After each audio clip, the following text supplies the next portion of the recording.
एक बड़ा मज़ेदार सा किस्सा है यहाँ पर जो मुझे बाद में पता लगा था, उस टाइम नहीं पता लगा था। जब मैं एडमिशन के लिए गया था रिसेप्शन पे उस स्कूल में, तो अभी जो मेरी वाइफ है उसने मुझे देखा था और उसने मन ही मन सोचा था कि अगर ये आ गया हमारे स्कूल में तो मज़ा आ जाएगा। लेकिन लेकिन ये बात मुझे पता नहीं थी। अगर पता होती तो मुझे इतनी स्ट्रगल नहीं करनी पड़ती 1-1.5 साल तक। तो ये मुझे बहुत बाद में पता लगी।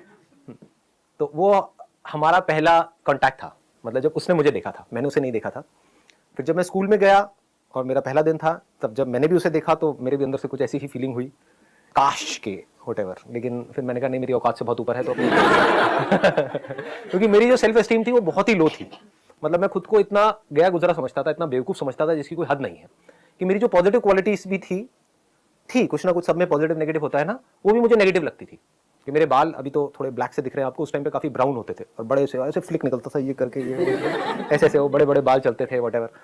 तो वो भी मुझे बड़ा अजीब सा लगता था। मैं जेन्युइनली अंदर से सोचता था, जैसे स्कूल की लाइन होती थी ना वहाँ पहले वाले स्कूल में 10th तक, कि भाई मेरे बाल ब्राउन क्यों हैं, शायद इसीलिए मेरे से कोई बात नहीं करता है कि सबके ब्लैक है मेरे ब्राउन है। मैं इतना फेयर क्यों हूँ, मैं बहुत ज़्यादा फेयर था, अभी भी हूँ, लेकिन आप लगा सकते हो आइडिया कि पहले तो और भी ज़्यादा था, तो कितना ज़्यादा होगा। तो मैं सोचता तो मैं इतना फेयर क्यों हूँ, काला क्यों नहीं हूँ। तो मैं बड़ी कोशिश करता था काला होने की, लेकिन हो नहीं पाता था, पता नहीं क्या डिफेक्ट था स्किन के अंदर या व्हाटएवर। तो आप समझ रहे हो ना मैं क्या कह रहा हूँ, कि मेरी जो पॉजिटिव क्वालिटीज भी थी वो भी मुझे नेगेटिव लगती थी, इतनी सेल्फ एस्टीम मेरी लो थी। तो मेरे माइंड में यही आया, मैंने कहा यहाँ तो कुछ होने वाला है नहीं। बट समहाउ और the other we became friends. 11th में 5-6 महीने तक हम फ्रेंड्स रहे थे। उसको भी मेरे ऊपर इतना ट्रस्ट था कि मैंने उसको बोला कि हाँ भाई चल बंक मारे कल स्कूल से, तो उसने कह दिया हाँ ठीक है बंक मारते हैं। तो पहली बार क्या हुआ था कि बंक मारने के लिए मुझे लगा वो नहीं आएगी, बट वो आ गई बंक मार के स्कूल से। मैं स्कूल पहुंच गया।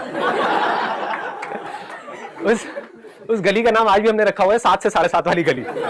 सुबह 7 से 7:30 बजे तक वो वहां पर अकेली बेचारी भटकती रही, फिर वो अपने घर चली गई। तो मतलब इतना अजीब सा एक सिचुएशन हुआ था, क्योंकि मेरे को विश्वास नहीं था, वी वर जस्ट फ्रेंड्स।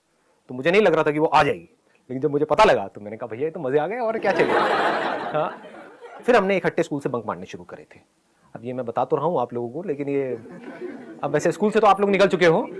हाँ, तो जो स्कूल में है उन बच्चों को मैं कहना चाहूँगा ऐसा कुछ मत करिए प्लीज़। हाँ, तो मेरा 11th तो ऐसे ही निकला।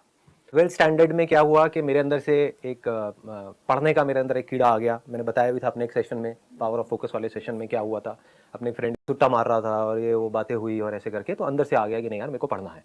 तो उस टाइम पे फिर 12th में मैंने पूरा अपना फोकस डाल दिया पढ़ाई के ऊपर, और उसकी वजह से मेरा और इसका रिलेशन थोड़ा थोड़ा खराब होने लग गया। क्योंकि ये कहती कि अच्छा पढ़ाई ठीक है पढ़ लो, लेकिन ये थोड़ी कि मुझे बिल्कुल ही तुमने छोड़ दिया। तो मेरा ये था कि नहीं मुझे पढ़ना है पढ़ना है पढ़ना है। वहाँ पर भी कुछ बड़ा मज़ेदार हुआ कि ये इतना नहीं पढ़ती थी, ये अपना चिल्ड आउट रहती थी अपना लाइफ में, ठीक है। मेरे को भी कहती थी कि नहीं तुम आराम से लो ना, इतना सीरियस क्यों हो रहे हो। और मैंने बहुत सीरियस होकर के डेली पता नहीं कितने कितने घंटे पढ़ाई करी, और 12th में मेरे आए 85%, और हमारे स्कूल में टॉप किया इसने। मेरी बड़ी ईगो हर्ट हो गई थी। ये बड़ा अजीब सा कैरेक्टर था उस टाइम पे। मैंने कहा ये क्या हुआ है, मैंने तूने बताया भी नहीं कि तू इतना पढ़ रही है। और वो पढ़ाई में इतनी एक्स्ट्राऑर्डिनरी थी भी नहीं।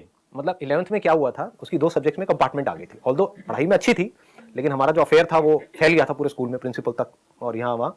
तो उन्होंने दिमाग लगाया, उनकी स्ट्रैटेजी थी हमारे स्कूल वालों की उधर की, कि जब भी ऐसा कुछ हो तो एक को बाहर कर दो स्कूल से, समझ गए। तो मेरे को बाहर करने की उनमें हिम्मत नहीं थी, क्योंकि मैंने एक बहुत बड़ा कांड किया था 11th स्टैंडर्ड में।